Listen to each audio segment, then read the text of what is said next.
ditanya, loh malah dibalikin lagi gitu. Iya, Papua ini untung nama hilang belanja. Sapi punya susu, kerbau punya nama. Kita ini rusak nama. Tahu nggak isi Papua? Siapa pengelola dana-dana itu? Tahu nggak? Pernah kita lihat di birokrasi. Birokrasi yang paling sempurna menghadirkan kebinekaan di Indonesia itu adalah Papua. Seluruh suku ada di dalam. Dan mereka menjadi pengelola uang dan barang. Coba dievaluasi. Jadi jangan pejabat orang Papua. Padahal pejabat saudara-saudara terkasih dari Nusantara lain ikut memperbaiki kesejahteraan di Papua dengan uang yang memang dikucurkan oleh negara supaya 2 juta manusia itu bisa sejahtera, hidup layak, hidup setara dengan saudara-saudara yang lain. Nah, ini yang tidak dicermati secara dalam itu. Coba datang potret di Merauke, di mana-mana. Hari ini bupati dari mana, bawa sukuisme dari kampungnya. Kemarin saudara di Timika ada ngamuk-ngamuk itu. Semua dari kampung ini, semua dari kampung ini. Jadi ada penjabaran keindonesiaan yang salah di birokrasi. Sehingga mereka menguasai seluruh aset. Hari ini Merauke punya DPRD itu sudah dari mana? Sekarang pertanyaan yang saya pernah lontarkan, untuk apa jadi orang asli? Apa untungnya jadi orang asli? DPRD Merauke sekarang cuma 4 orang dari 35 orang. Coba bayangkan. Bupati Merauke besok itu sudah tidak ada anak asli. Ada yang merasa, catat ini baik-baik. Bilang presiden, untuk apa kita integrasi? Kalau integrasi untuk penggusuran orang-orang Papua, bukan untuk memerankan mereka di dalam otonominya, ini kekecewaan. Sehingga mereka mencari ruang di mana mereka bisa berperan. Kalau peran mereka sudah diserobot, lalu mereka mau berperan di mana? Mereka harus cari tanah lain. Tuhan saja di dalam firman sudah katakan, maka aku akan menanam mereka di tanah mereka. Dan mereka tidak akan dicabut lagi dari tanah yang telah kuberikan kepada mereka.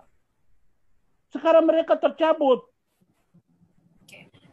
Ya. Pak John, mohon maaf, saya potong. Dengan kata lain atau kalimat sederhananya adalah OSUS ini sebenarnya awalnya kan menjamin orang asli Papua yang jadi raja. Tapi justru kenyataannya tidak seperti itu. Iklannya begitu, 1 porsi nasi itu dimakan seluruh Nusantara. Birokrasi itu ada di dalam itu siapa? Memang semua itu orang Papua kah? Birokrasi itu kebinekaan. Papua menjamin konfigurasi kebinekaan secara konkret. Tapi sekarang malah terbalik. Dari mengalirnya demografi yang sangat luar biasa. Ini membuat di legislatif mereka tidak bisa terpilih.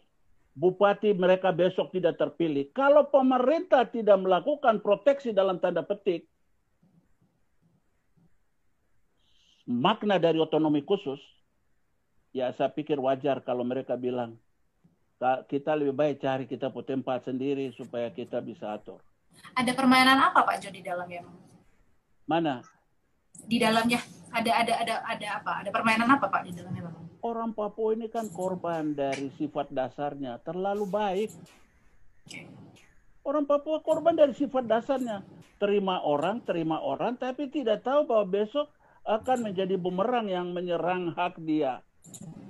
Nah ini yang harus dibenahi, proporsinya harus diatur dengan baik gitu. Ya, kita minta itu, konkretnya itu, supaya besok bupati itu sudah orang asli, sudahlah. Kita tidak bisa jadi bupati di tempat lain. Ada yang merasa, kasih tahu itu Jokowi. Oke, Kak Edo. Keluarkan itu penegasan bahwa pemilu kali ini, kalau tidak mereka akan bersatu menolak otsus dan meminta referendum. Ini bukan sebuah kesalahan, tapi realitas. Siapa yang menggusur orang Papua keluar dari Republik? Sistemnya saja kalau tidak menjamin bagaimana? Jadi yang membuat orang Papua minta keluar itu karena sistem. Tidak ada perhatian, tidak ada evaluasi, komposisi birokrasi ini seperti apa. Paniai yang kemarin bikin kejutan 100% anak Paniai. Karena apa? Dia mulai kawal dari seleksi. Yang luar tidak boleh seleksi. Memang sedikit diskriminatif. Tapi saya kira ini yang kita mau lihat ke depan mau seperti apa. Orang di dunia teriak Black Lives Matter. Orang Papua juga sekarang teriak Papua Lives Matter. Karena mereka minta kesetaraan. Kalau kesetaraan tidak ada, mereka akan cari kesetaraan. Nah, inilah salah satu bentuk supaya kita bisa setara dengan orang lain. Mari kita bikin, kita punya tempat sendiri gitu. Nah, ini banyak sekali masalah. Untung ada hari ini kita bicara. Terlalu Papua lautan masalah. Papua benang kusut yang siapa ahli mengurai benang kusut? Orang bisa bilang dia ahli Papua. Kita orang Papua sendiri aja belum bisa jadi ahli untuk dirinya sendiri kok. Jadi mari kita mulai gunakan mulut, kita gunakan hati, kita bicara persoalan-persoalan yang ada. Jadi jangan anggap kemarin juga ada hal-hal tertentu yang muncul bahwa ada teman-teman yang memang merasa iri gitu ya. Teman-teman merasa iri bahwa kenapa Otsus Papua, orang istimewanya apa? Saya hampir bilang, saudara, kita itu tidak pernah minta untuk gabung. Tetapi kalau ada hasrat bersama untuk hidup bersama, mari kita hormati itu. Karena jarak kita kesenjangan ini terlalu jauh. Karena apa? Yang ikut membuat kita tidak bisa maju adalah beban dari pulau lain yang datang ke Papua dan kita bagi bersama. Lalu porsi dia jadi kurang. Gitu. Okay. Kita bisa jadi juru atur dan juru bagi. Nah sekarang siapa yang jadi juru bagi yang baik? Kita miskin juru bagi gitu. Jadi kali ini penerimaan pegawai ada laki-laki itu Tuhan pakai ada di dekat-dekat presiden itu harus ada pengangkatan otsus untuk orang-orang sini gitu. Biar mereka hari ini bodoh. Bodohnya orang Papua itu bodohnya Indonesia karena bagian integral dari negara ini. Itu bagian integral dari kebodohan. Ya. Lalu yang kedua, bersihkan tenaga-tenaga honorer supaya jangan jadi beban bagi APBD gitu. Bersihkan itu. Lalu yang berikut, APDN kali ini sudahlah kader-kader Pamong Praja yang dulu di Osibah di Yoka itu dia bisa menghasilkan besyur dan polisi Indonesia karena bagian coba dipakai untuk angkat anak-anak APDN ke besok. Supaya dulu saya bikin 65 orang sepanjang sejarah APDN. Itu ada sejarah saya bikin, sampai saya bikin asrama khusus untuk Merauke. Aduh, ada tampung kurang. Tidak, saya sudah bawa uang. Saya sudah tahu nanti kamu jawab begini, jadi saya bawa uang sekian. Kamu bangun untuk darat. Sekarang ada asrama itu di sana.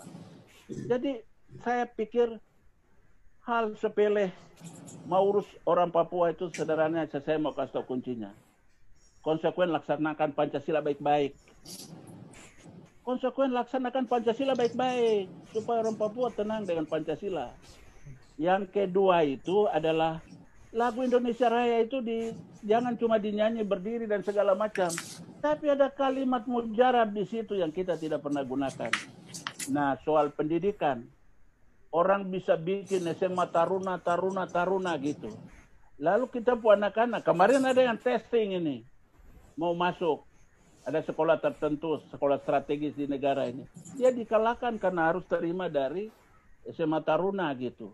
Lalu kita pun anak-anak ini mau diterima di mana?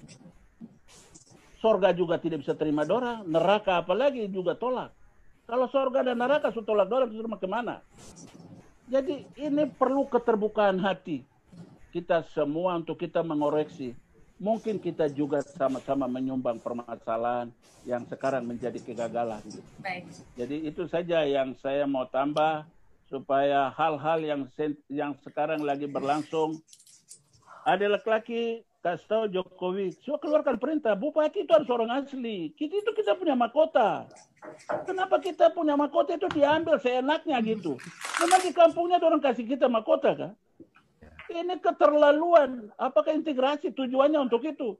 Integrasi itu tujuannya untuk memperkokoh ya kehidupan masyarakat Papua dalam satu kesatuan, kehidupan bermasyarakat, berbangsa dan negara. Jangan digusur. Kalau kamu gusur, bukan orang Papua yang meminta keluar. Kalian yang gusur dengan sikap-sikap yang intoleran. Terima kasih. Oke, silakan Kak Edo tanggapannya.